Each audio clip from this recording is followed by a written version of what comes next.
Hello बच्चों, academic ज्ञान with Saurabh sir YouTube channel पर आपका फिर से हार्दिक स्वागत है। आज हम बात करेंगे क्लास 9 का चैप्टर नंबर 3 जिसका टाइटल है एटम्स एंड मॉलिक्यूल। ठीक है, बिना किसी देरी के स्टार्ट करते हैं। तो देखें,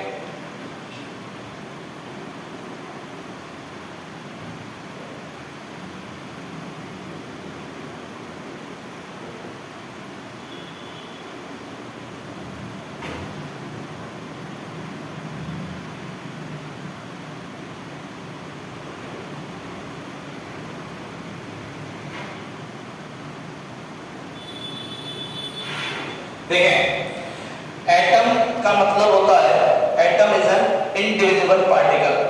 सबसे पहले आप लिखोगे atom is an individual particle. ठीक है, atom is an individual particle. और ये जो डेफिनेशन दिया था सबसे फर्स्ट ऑफ ऑल ये बोला था डाल्टन ने। किसने बोला था? डाल्टन ने। जॉन डाल्टन ने बोला कि atom is an individual particle. ठीक है, उसके बाद अपन आगे बात करें। अगला वर्ड लिखा हुआ molecule.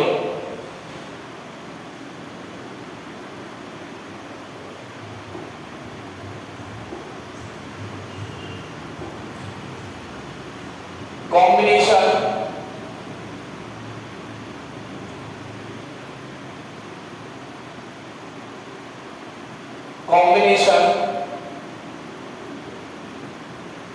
of two and more than two. Combination of two and more than two atoms. Atoms is called molecule. Is called molecule. जब दो या दो से ज्यादा एटम्स कंबाइन होते हैं तब क्या बनता है? मॉलिक्यूल बनता है।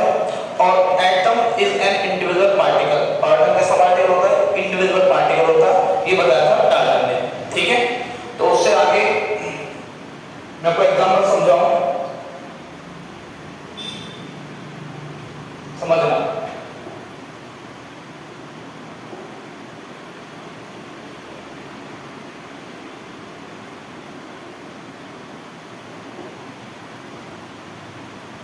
O प्लस O बनेगा क्या?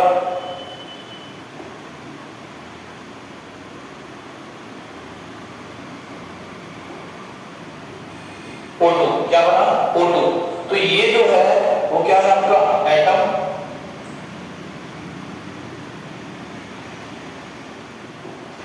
और ये क्या है आपका?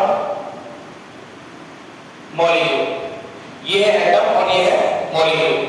तो एटम इज क्या है? Individual particle. और मॉलिक्यूल क्या है? Combination of two atoms. जब दो एटम कंबाइन करते हैं तो एक मॉलिक्यूल बनता है। मोर देन टू भी हो सकता है, मिनिमम टू होता है। ठीक है, अब कुछ का एटॉमिसिटी आपको याद रखना है। इसमें मैं बताऊं आपको।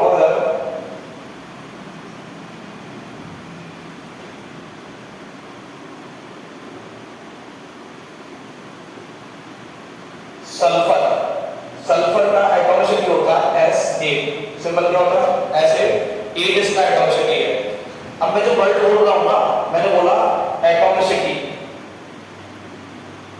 तो एटॉमिसिटी का मतलब होता है number of atoms, number of atoms that form one molecule. One molecule is called atomicity. Number of atoms that form one molecule is called atomicity. जितने नंबर ऑफ एटम मिलके एक मॉलिक्यूल फॉर्म करते हैं उसको बोलते हैं एटॉमिसिटी। जैसे मैंने यहाँ एग्जांपल दिया था सल्फर का, तो सल्फर का एटॉमिसिटी कितना है? 8 है। कितना है? 8। और ऐसे ऑक्सीजन का एटॉमिसिटी कितना है? 2 है, O2। ठीक है, ऐसे। तो उसके बाद कुछ का एटॉमिक, जैसे देखो जो भी एटॉमिसिटी 1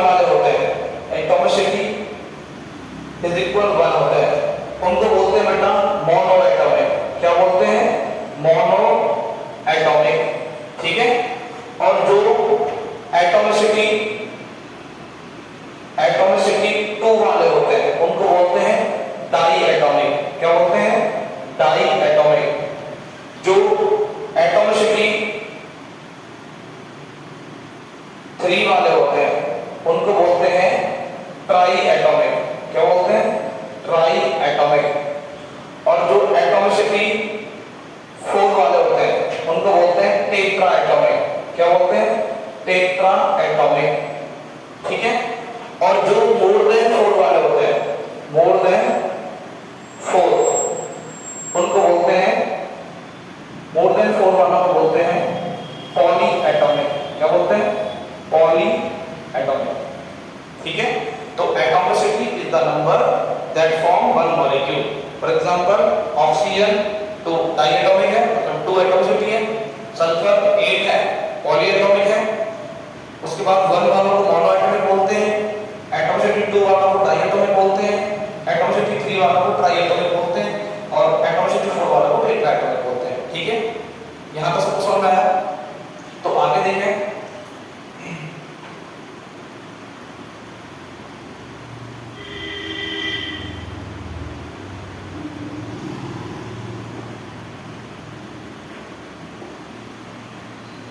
आगे देखें। इसके बाद थोड़ा आगे बढ़े।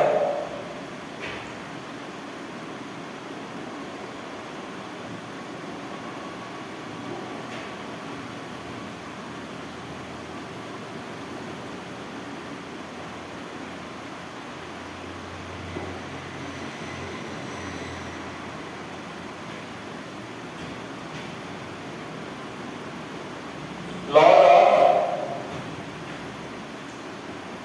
Chemical combination. Law of chemical combination.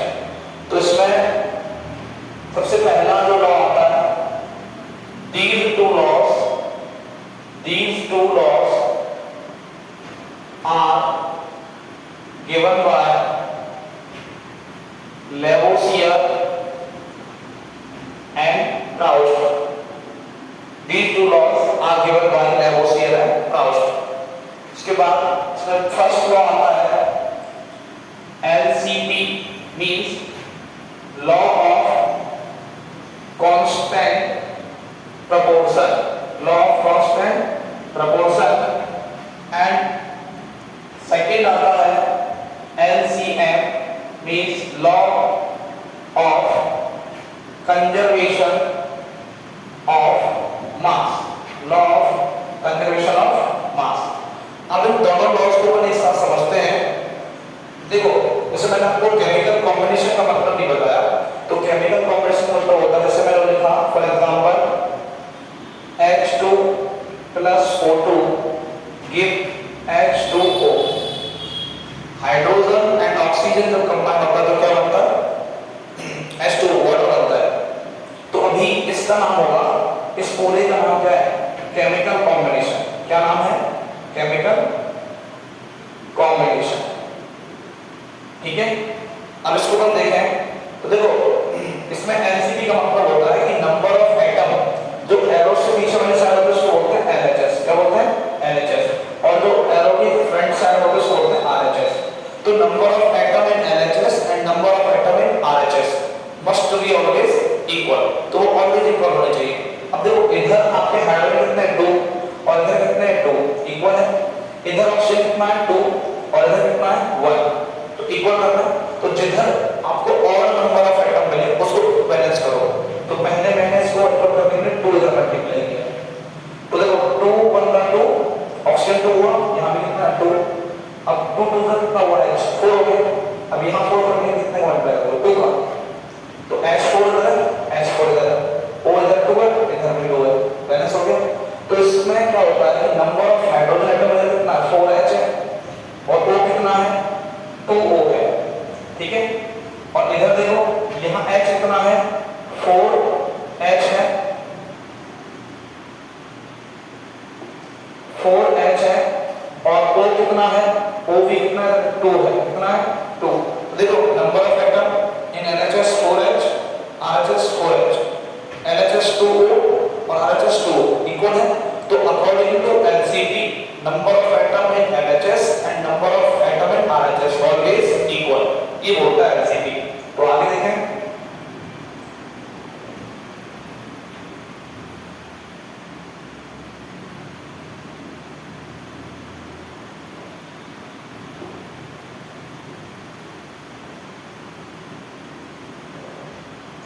number of atoms in LHS and RHS is always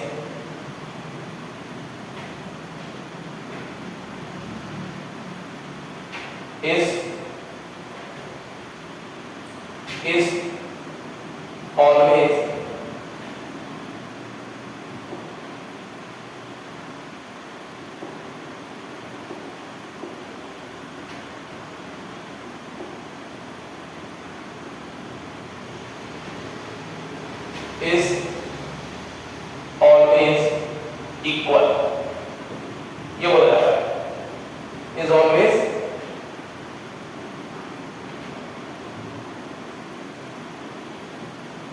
equal।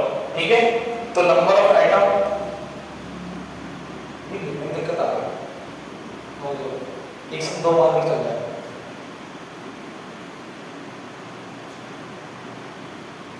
सकल नहीं दिखती, लेकिन दो मार्क चल नहीं सकते। चला तो एक ही हो यहाँ सेलेक्ट नहीं मतलब दो चल जाएगा, जहाँ से छोड़ा करना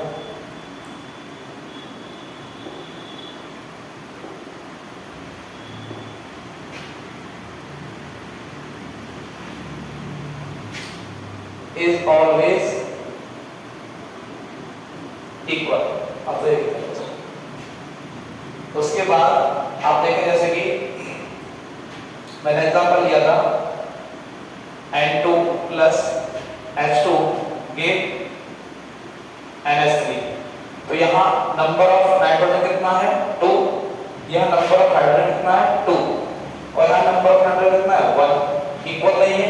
तो इसको इक्वल करने के लिए सबसे पहले जहाँ आपको और मिले उसको इक्वल करो, तो यहाँ मैंने 2 का मल्टीप्लाई करा, तो इससे क्या है 2n हुआ, यहाँ पे 2 है, अब h कितना हुआ 2 3 का 6 हुआ, तो इसको 6 करने के लिए कितने का मल्टीप्लाई करोगे 3 का, तो यहाँ भी कितना हो गया 3 2 जा 6 और यहाँ भी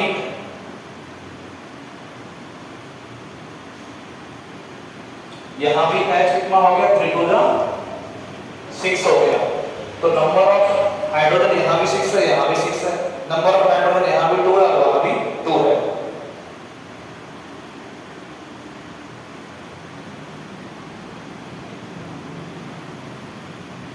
अब देखिए आगे, तो ऐसे एलसीपी के अकॉर्डिंग बैलेंस करते हैं। उसके बाद सेकंड लॉ आपका, ये तो फर्स्ट था, अभी second law LCM, law of conservation of mass. तो इसके according to this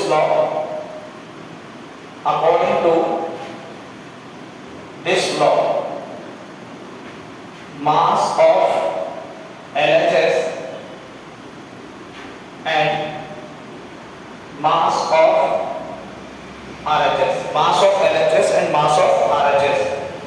always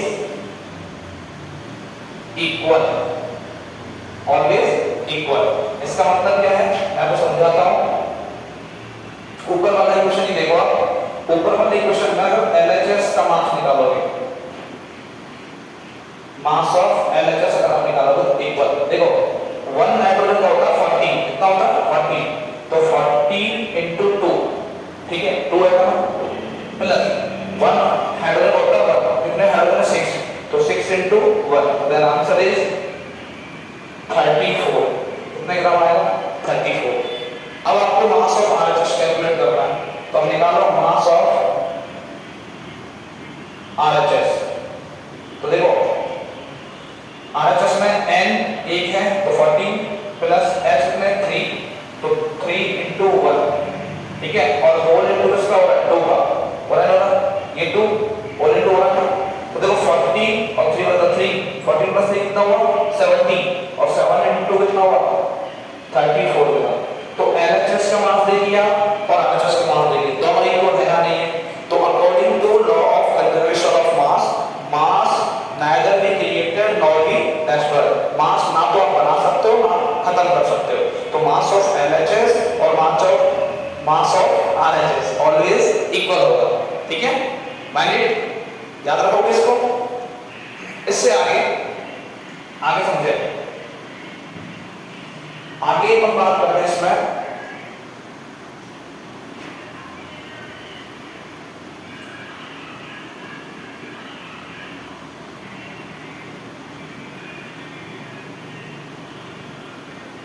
atomic mass, इसकी बात करेंगे, एटॉमिक मास की बात करेंगे।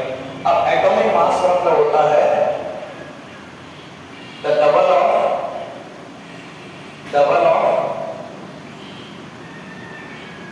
Atomic number is called atomic mass. Simple definition तो ये है कि double of atomic number is called atomic मास। या दूसरे टर्म्स में आप बोलो जो चैप्टर अपन 4 में पढ़ेंगे कि सम ऑफ, कह सकता हूं, sum of number of proton and neutron is called atomic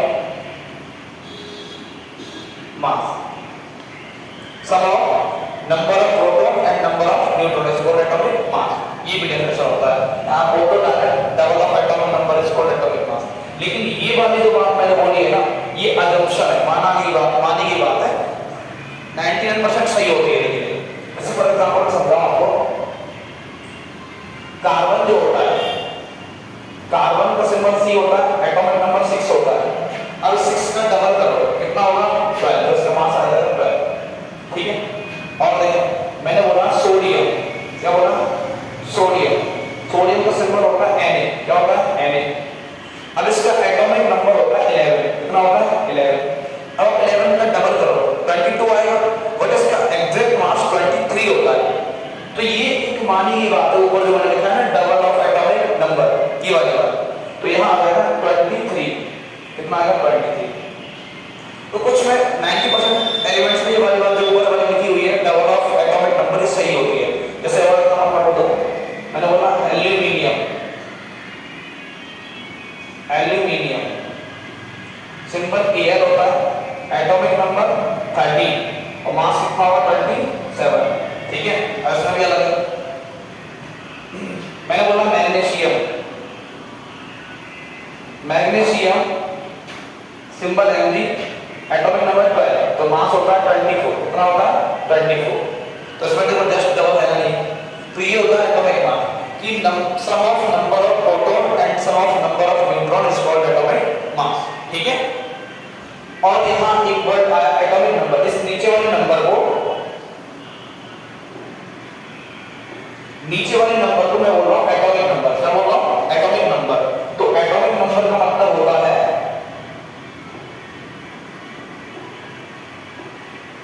atomic number, मैंने बोला the number electrons, full form लिख रहा हूं, electron of any atom is called atomic number, or it is denoted by Z, it is denoted by Z. तो number of electron of any atom is called atomic number and it is denoted by Z. तो number of electron होता है, उसी को आप बोलते हैं atomic number. जैसे यहाँ प्रोटॉन 6 है तो कार्बन इलेक्ट्रॉन कितना? 6 है। यहाँ इसमें 11 है तो उसमें नंबर ऑफ इलेक्ट्रॉन 11 है। यहाँ 12 है तो नंबर ऑफ इलेक्ट्रॉन 12 है। और यहाँ 13 है तो नंबर ऑफ इलेक्ट्रॉन 13 है। समझ आया? इससे आगे कुछ एलिमेंट्स के, कुछ एटम्स के मैं आपको मास लिखा रहा हूँ और कोई याद रखना है।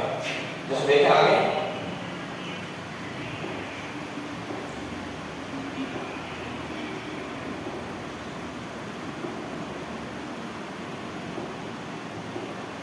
देखें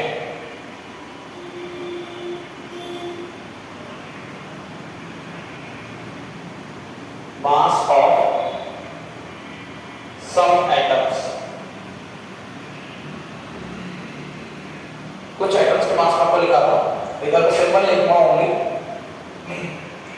इसमें लिखा हाइड्रोजन 1, हीलियम 4, डबल कर दो यहाँ, एटम नंबर लिखा 1, इसका 2, डबल होगा क्या? मैंने लिखा बेरिलियम 4 होता है, इसका मास 8 होता है, ठीक है। मैग्नीशियम 12, मास 24। उसके बाद 30 एल्यूमिनियम, मास 27। उसके बाद कार्बन 6, मास 12। उसके बाद क्लोरीन एटॉमिक नंबर 70, मास 35.5। उसके बाद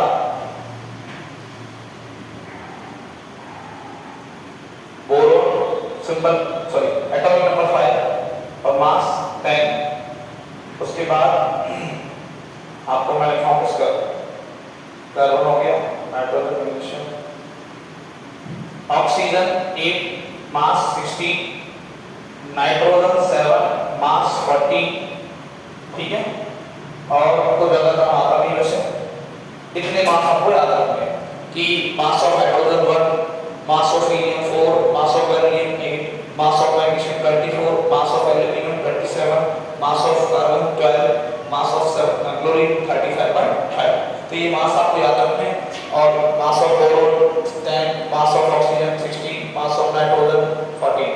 तो इसके बाद आपसे एग्जांपल बोलेगा कि मैं आपको एग्जांपल बोल दूं अगर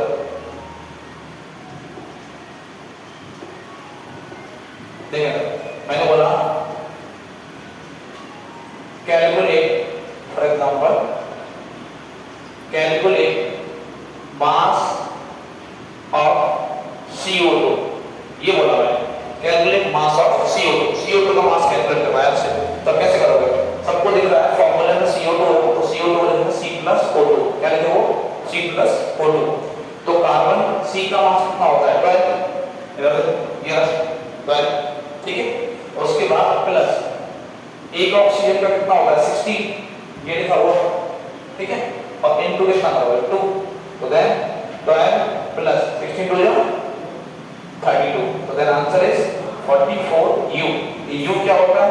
U आइडेंटिफिकेशन है, AMU मतलब फुल फॉर्म होता है एटॉमिक मास यूनिट। क्या होता है? Atomic mass unit. इसका सिंबल होता है U और ये अप्रॉक्स इक्वल होता है ग्राम के। ऐसे मास कैलकुलेट करना है, ठीक है। अब इस वाले मास को हम एक और नाम देते हैं, इस वाले मास को मोलिक्यूलर मास, मोलिक्यूलर मास, या इसका एक और नाम होता है मोलर मास। क्या नाम होता है? Molar mass. मोलर मास या मोलिक्यूलर मास सेम थिंग होते हैं। तो आपको एक होमवर्क में क्वेश्चन दे रहा हूं आज के लिए, आपको होमवर्क करना है मास ऑफ CaCO3, क्या निकालना है? मास ऑफ CaCO3, ये आपको निकालना है। इसका नेम होता है कैल्शियम कार्बोनेट। क्या होता है? Calcium carbonate. कैल्शियम कार्बोनेट इसका नाम है, इसका मास निकालना है। आज की क्लास में बस इतना ही। तो सभी जो बच्चे हैं क्लास 9, 8 और 10 के, वो डेली मेरे YouTube चैनल पर वॉच करते रहे। आपको पर डे नई क्लास मिलती रहेगी, ठीक है। किसी दिन 9 की, किसी दिन 10 की, ठीक है। तो इसके साथ मैं सौरभ सोलवाल आपसे विदा लेता हूँ। जय हिंद, जय भारत। मिलते हैं।